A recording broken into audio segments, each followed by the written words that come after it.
$1 million don't buy what it used to. What are the victories here? Val says, good afternoon, sir. Derek, good afternoon, sir. Happy for your good health. In my journey now, I'm making just about $2,000 profit a month. Should my priority be to sustainably make $8,000 of profit a month first, then I can dedicate serious attention to my portfolio. I'm thinking that the highest yield activity at my stage is to increase my income because the returns relative to any form of portfolio size I can come up with at this stage is very small. I don't think this is that it is a subjective marginal utility problem, but an opportunity cost problem, or is this an excuse? But to clarify, I'm serious with my investments day to day.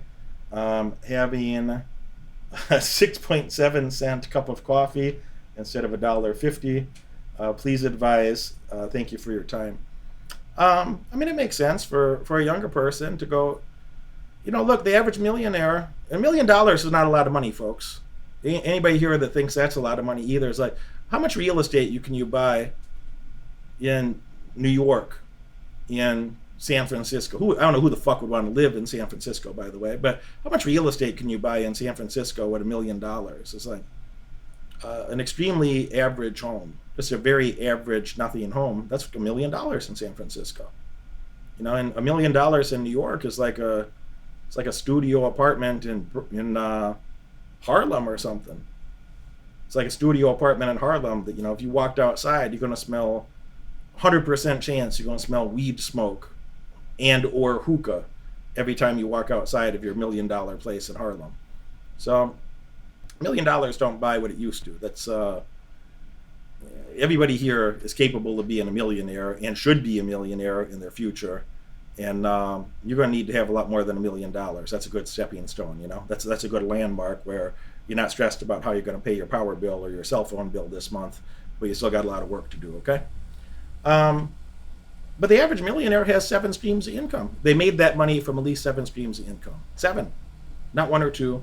The average person that had $1 million or higher net worth had at least 7 sources of income. So it's not a bad thing if you have, in the short term, if you have a job, if you have a job, if you had some investment income, maybe investment from stocks, maybe investment in real estate, maybe some entrepreneurial income that 100% of the proceeds either goes back into your business or into another investment. And if you let your job pay for most of your lifestyle, and you took all that entrepreneurial money and just invest it, at some point you're going to have enough entrepreneurial income and or investment income that you're just not going to have time to go to work anymore. It wouldn't make sense for you to show up to a job.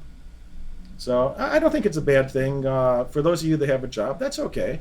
But what are you doing with those resources to compound them and turn it into more in the future? So, that 6.7 cent cup of coffee, that might sound trivial to some people, but I still pick up, I found 11 cents the other day. I'm still happy about it. So I pick up a coin when I find it. I do a lot of things that are frugal. That's what smart people do. I don't want to waste resources. I don't want to walk past resources. I don't want to waste resources. So only idiots do that. So I don't think I think you're on the right track, Val. You're young. Keep compounding that money. Get more, and you're never going to wake up in the future and be like, God damn, I'm too wealthy. Nobody's going to do that. You're not going to wake up in the future and have that experience. You're not going to wake up in the future and say, God damn, I'm too smart. So there's no downside to ever, learning more about pragmatically useful things. There's no downside to earning more money.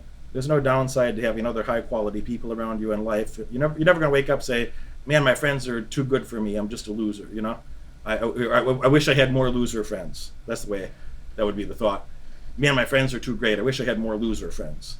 And don't worry, there'll always be some losers for you to mingle with if you choose to. I don't know why you'd want to, but you're never going to be disappointed investing in high quality relationships, investing in your pragmatic education that has legitimate benefits and tangible payout over time.